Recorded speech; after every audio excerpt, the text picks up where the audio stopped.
बेंगळूरवरून तुकाई आणि वेंकोजी राजा सोबत राहत होते. ते बेंगळूरवरून मासाहेब जिजाऊंची भेट घेण्यासाठी पुण्यामध्ये आले. मग आता कसं दादा नर्तकाची नाच ठेवला जायचा पहिल्या काळामध्ये. आता मनोरंजनाची साधनं भरपूर आहेत, पण पहिल्या काळामध्ये मनोरंजनाचं साधन एकच असायचं, ते म्हणजे नर्तकीचा नाच ठेवला जायचा. मग शहाजीराजांच्या सुद्धा आगमनासाठी त्यांनी नर्तकीचा नाच ठेवला गेला. महाराज सिंहासनावरती बसले होते. एका मांडीवरती छत्रपती शिवाजी महाराज होते, दुसऱ्या मांडीवरती वेंकोजी राजे बसलेले होते. समोर मस्त असा नर्तकीचा नाच चालू होता. मग छत्रपती शिवाजी महाराज आपले त्यावेळी मान खाली घालूनच बसले होते. आताच्या स्त्रिया कुठेही समोर येतात, पण पहिल्या काळच्या स्त्रिया ही पडद्याच्या बाहेर येत नव्हत्या. पडद्याच्या मधून मासाहेब जिजाऊ आणि तुकाई आपलं बघत होत्या. मग तुकाई काय म्हणाल्या, अगं बघ जिजा बघ, अगं बघ जिजा बघ, तुझा शुभ कसा खाली मान घालून बसलाय आणि माझा वेंकोजी तर कशा त्या नर्तकीचा नाचाचा आनंद घेतो. मासाहेबांना राग आला. मासाहेब फाडकन उठल्या, फाड फाड फाड फाड चालत गेल्या. महाराजांच्या हाताला पकडल्या आणि महाराजांना ओढत ओढत आणलं आणि तुकाई समोर आणून उभं केलं. आणि तुकाईंना काय म्हणाल्या, अगं अगं ऐक तुका ऐक, अगं ऐक तुका ऐक, मला माझा शिवबाबाई वर नाचवणारा नाही, तर मला माझा शिवबाबाई वाचवणारा घडवायचा आहे. मला माझा शिवबाबाई वाचवणारा घडवायचा आहे. असं ते श्रेष्ठ मातृत्व होतं आणि त्या मातृत्वाचे असे श्रेष्ठ संस्कार होते. आज शिवजयंती जवळ आली की प्रत्येकाला वाटतं बाई माझा पण मुलगा शिवबा असता तर. फक्त म्हणून सांगणार नाही, त्यासाठी तुम्ही शिवचरित्र वाचा. शिवचरित्र काय आहे हे गुरु तुम्ही अभ्यासा. तुमच्या मुलांना शिवचरित्र समजावून सांगा. छोटीशी कविता सांगते.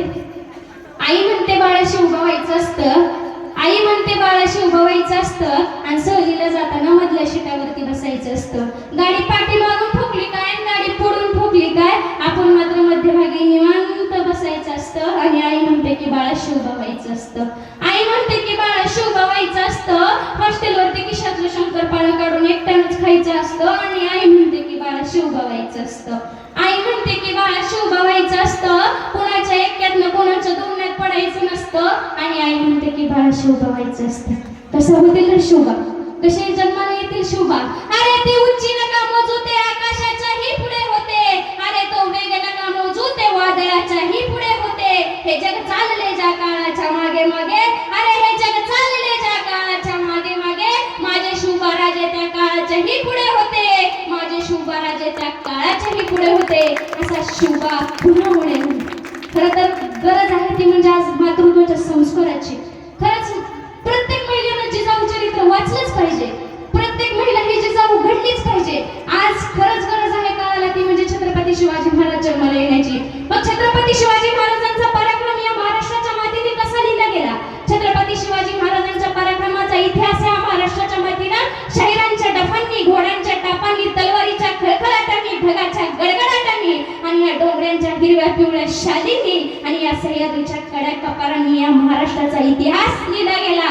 केवळ 16व्या वर्षी रायगडावरती रायरेश्वराच्या मंदिरात स्वतःच्या रक्ताचा अभिषेक करून छत्रपती शिवाजी महाराजांनी मावळ्यांसोबत स्वराज्याची शपथ घेतली. अरे जगेन तर स्वराज्यासाठी आणि मरेन तर स्वराज्यासाठी. पण आजचा आपला 16 वर्षाचा तरुण कुठे आहे? कुठे आहे आजचा आपल्या 16 वर्षाचा तरुण? आजच्या आपल्या 16 वर्षाच्या तरुणाला आयुष्य म्हणजे काय असतं हे सुद्धा समजत नाही.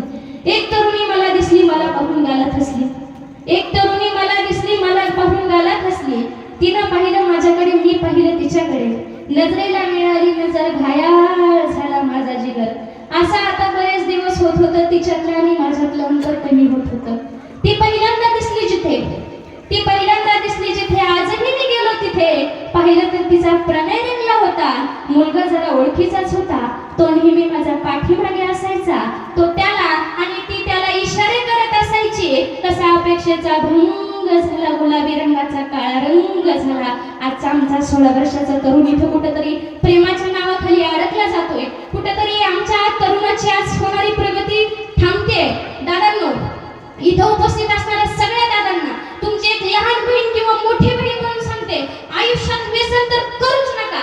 पण जर व्यसन जर करायचं असेल ना तर तुम्ही पुस्तकांचं व्यसन करा. कारण पुस्तक वाचल्यानं मस्तक सुधारतं आणि सुधारलेलं मस्तक हे कोणासमोर नतमस्तक होत नसतं. म्हणून तुम्ही पुस्तकांचं व्यसन करा. मग पुस्तकात शिवचरित्रच का वाचायचं? तर शिवचरित्र आम्हाला शिकवतं की जो मासा पाण्याच्या प्रवाहाच्या दिशेने चालतो तो मासा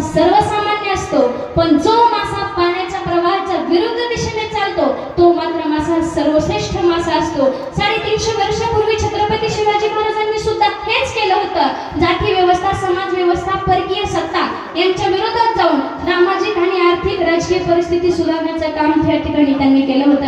अरे त्या औरंगजेबासारख्या सर्पाला सुद्धा या ठिकाणी शिवाजी महाराजांनी मारण्याचं काम केलं होतं. आणि राजांनी हे दाखवून दिलं की कुठल्याही संकटाशिवाय मिळालेलं यश हे फक्त विजय ठरत असतो आणि अनेक संकटाला सामोरं जाऊन मिळवणारा विजय हा इतिहास घडवत असतो, हा इतिहास घडवत असतो.